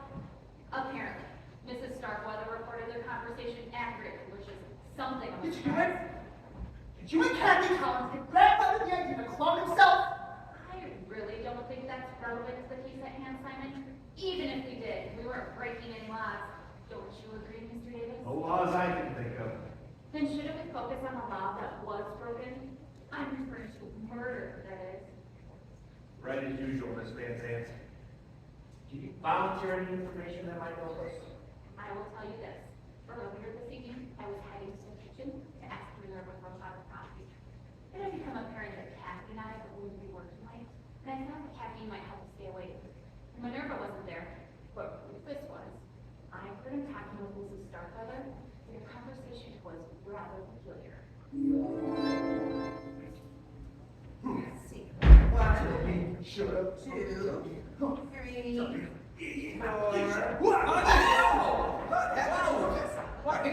Oh, Miss Starkweather, I'm sorry about that. Sorry about that. Oh, I just brought my axe in from the wood pile and dried it off. Oh, sharpen it up too, want to see? Goodness, no, getting away. Yeah, you're right. I probably should before I hurt someone. Or even kill someone. What a horrible thought. Yeah, I get those sometimes. You? Well, I see you still got your poison pills. Rufus, digitalis is not a poison. It's a stimulant. You just have to be careful not to take too many. You know, you had a lot more of those when I saw you upstairs. You haven't gone and overdosed, have you? I think I can figure out how to do that Malcolm X stuff. Coming in hot. You come any closer, I'm afraid that axe, I'm gonna chop your heads off with it. Right, I'm just trying to help, Mrs. Starkweather. Well, don't. Your fate's worse than death. I can assure you that I am fine. I just spilled my pills earlier this evening and I couldn't find them all. Yeah, well, you better make sure that Minerva don't find those. Your hands on those, you know, she makes Mr. Starkweather's meals. What are you suggesting? Oh, nothing. Hey, were you on the way to the kitchen? Oh, yes, I was going to see if Minerva still had some of those delicious hors d'oeuvres left over. Well, I can help you. Oh, never mind. I lost my appetite. How rude.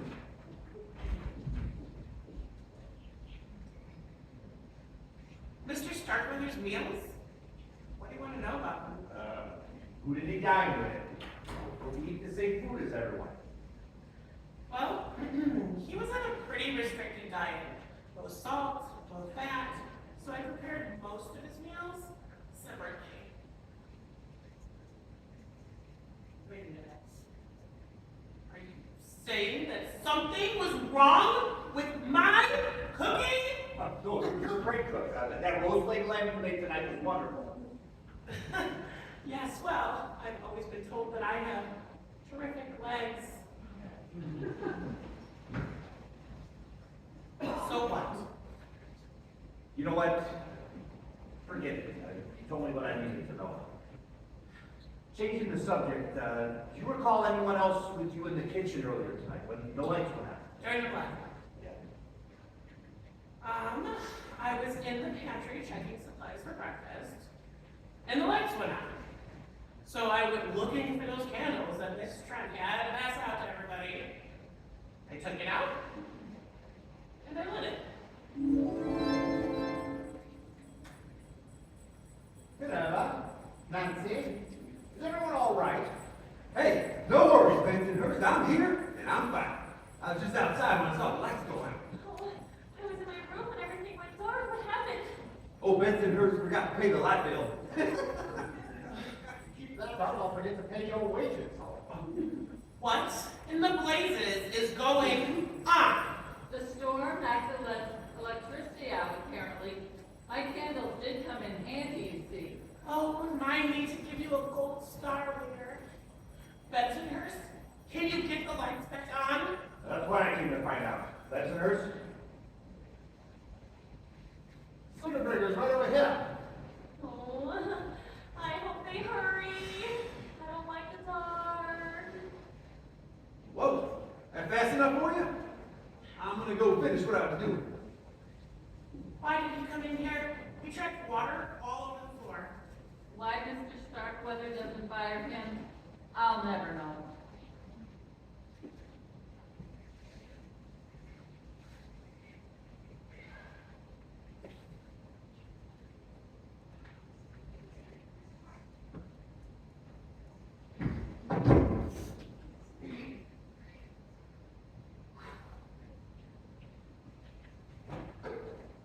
Anything? Yeah, it was there all right. And it should be more than enough for us to pinpoint the identity of our murderer. I just wish we had something more.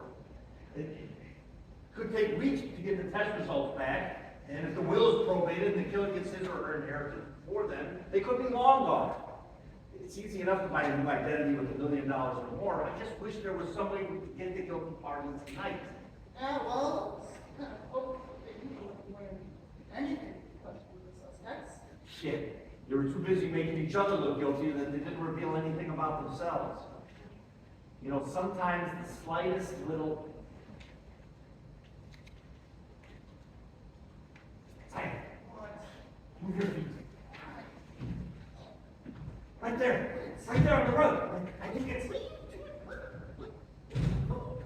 It is!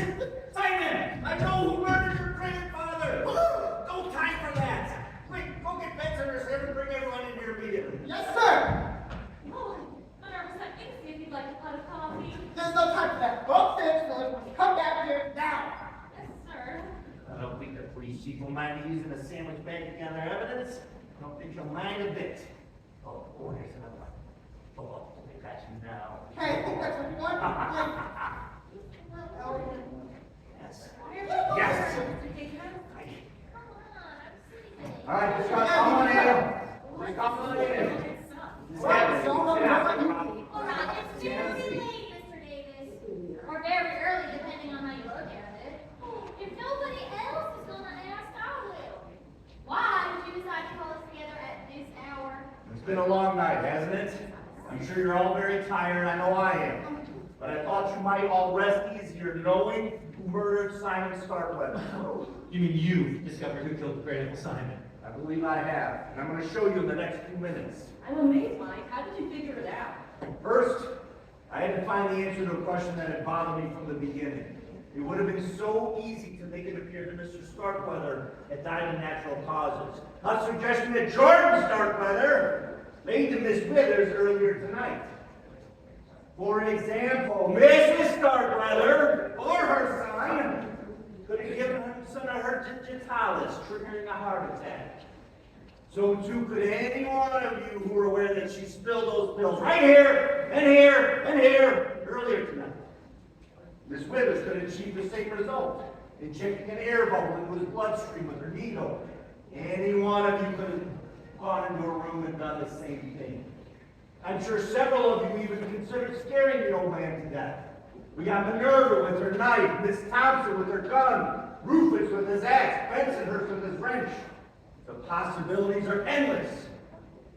So why would the murderer put an air pressure cuff around his neck and inflate it until he was strangled to death?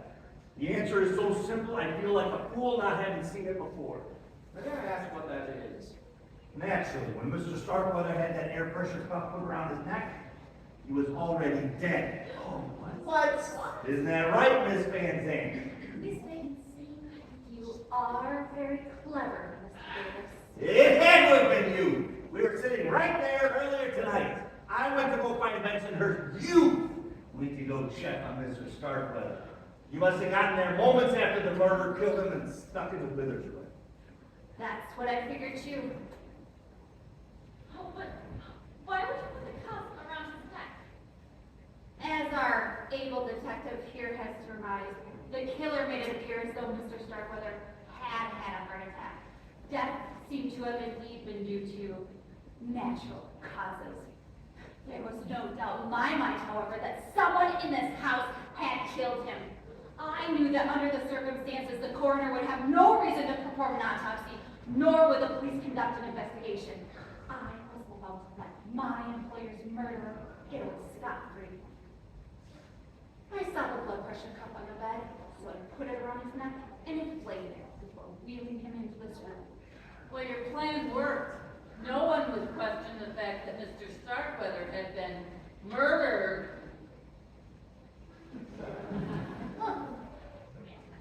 So young master,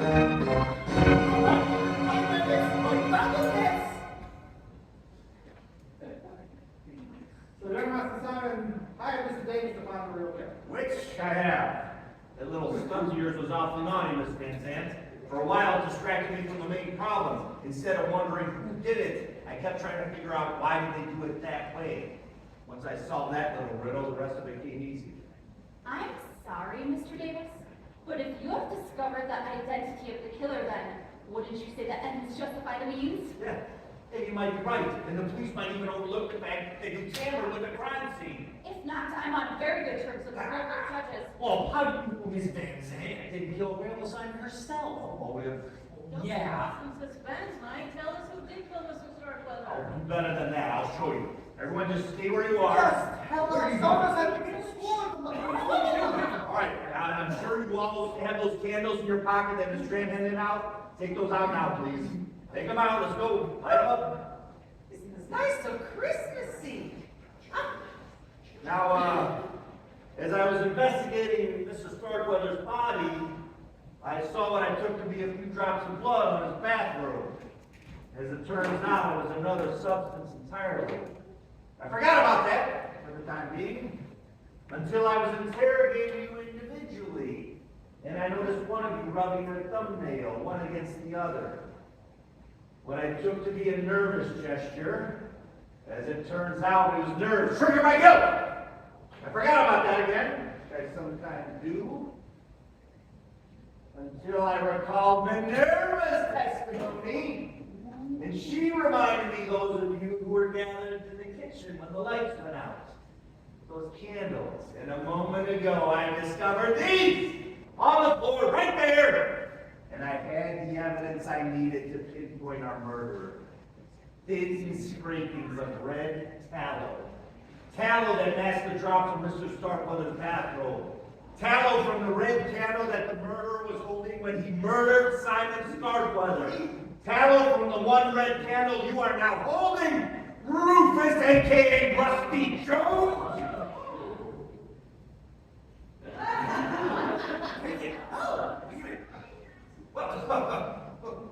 I mean, come on. There could have been other red candles. There weren't. I remember thinking that we'd have to order more red ones for next year. There weren't. Do you remember me?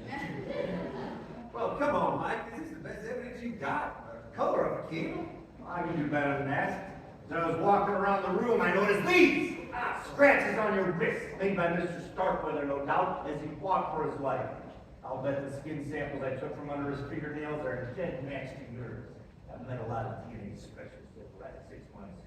Bravo, Mr. Davis. Well, Well, I don't suppose you want to take them scrapings and clone a new little baby me, put him in prison? You can give him a life sentence, I don't care.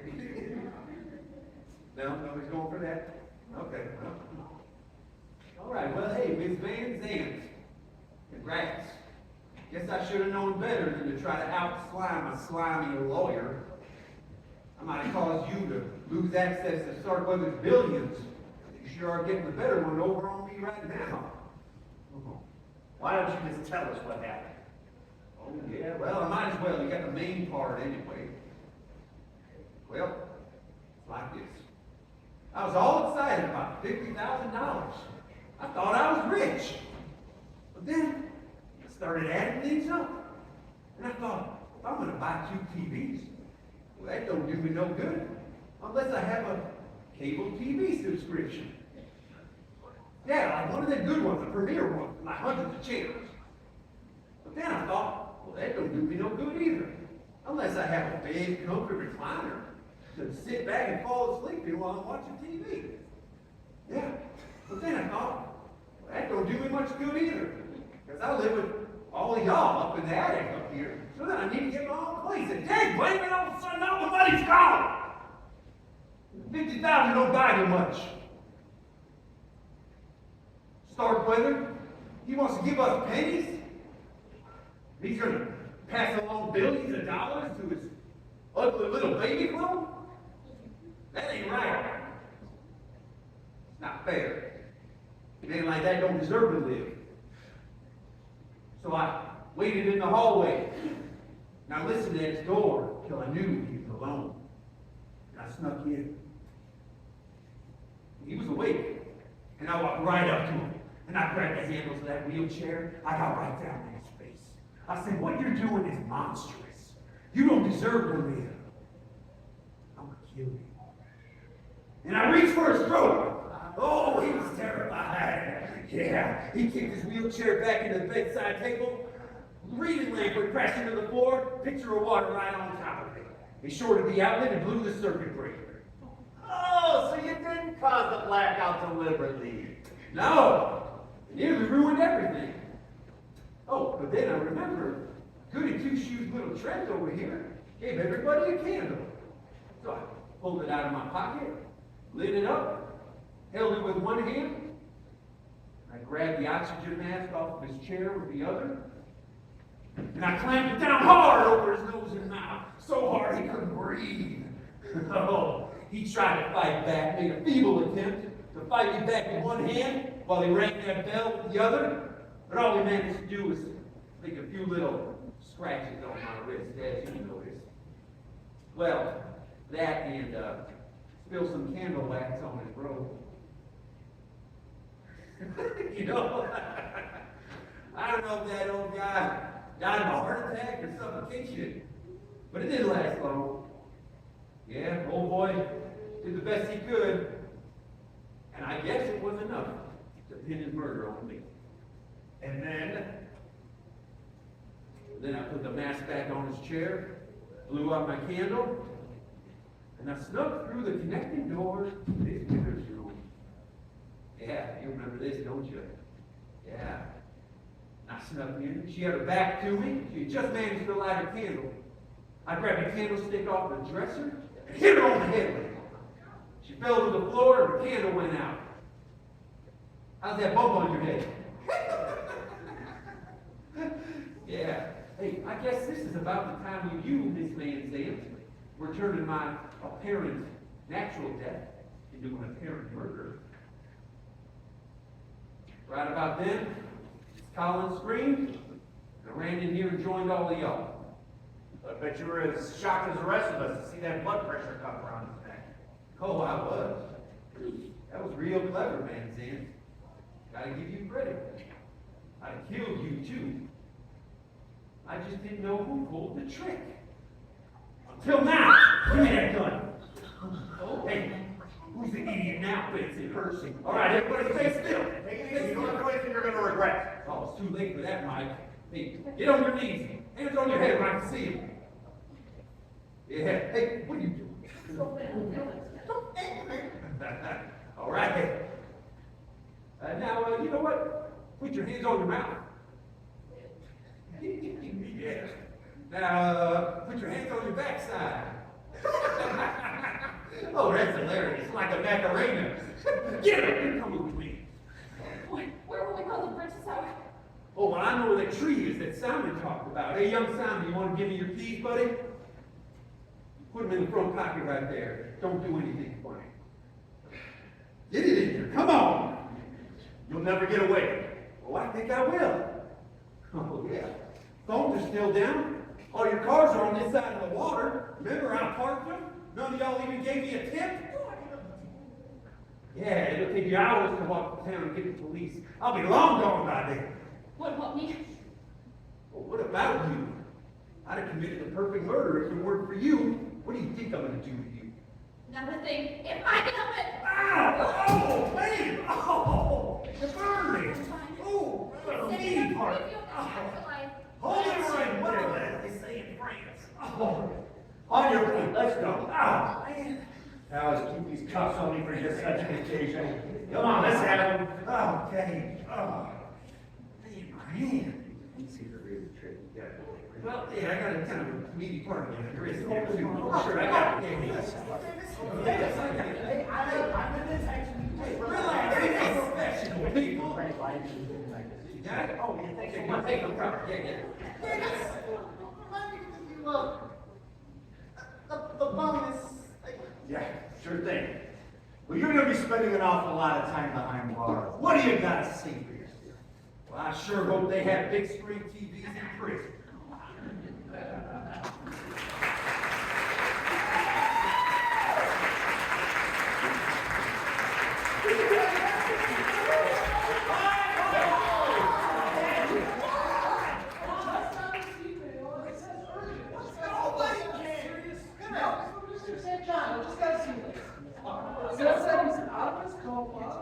And that brand new ending was just revealed to him? Oh, guys, you gotta see this. This new ending is better than anything we've done.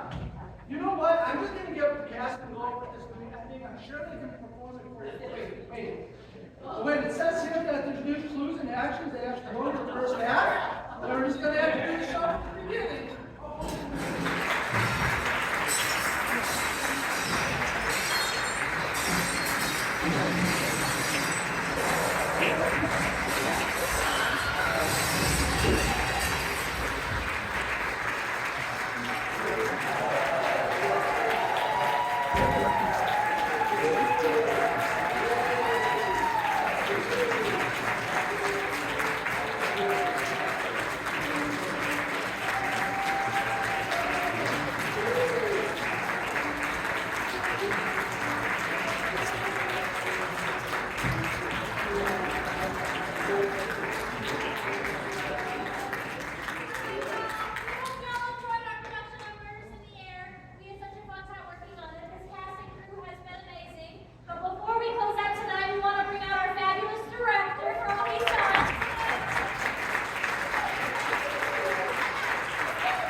They were great.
I know you had it was good. This was the best out of all of them, sound-wise. Good job. I am, yes. See you. You did a great job.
Like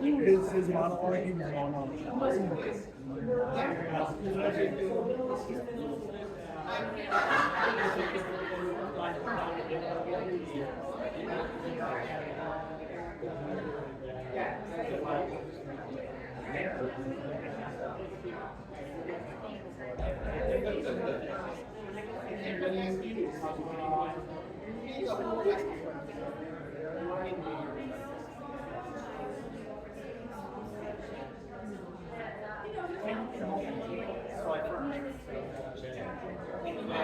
You guys enjoy it. We'll take care of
Yeah, it was good. And you know about it. Rufus is here. He got it. Yeah, I was about to play it. I was literally about to play it. Good job. Yeah. Hey, like that's all.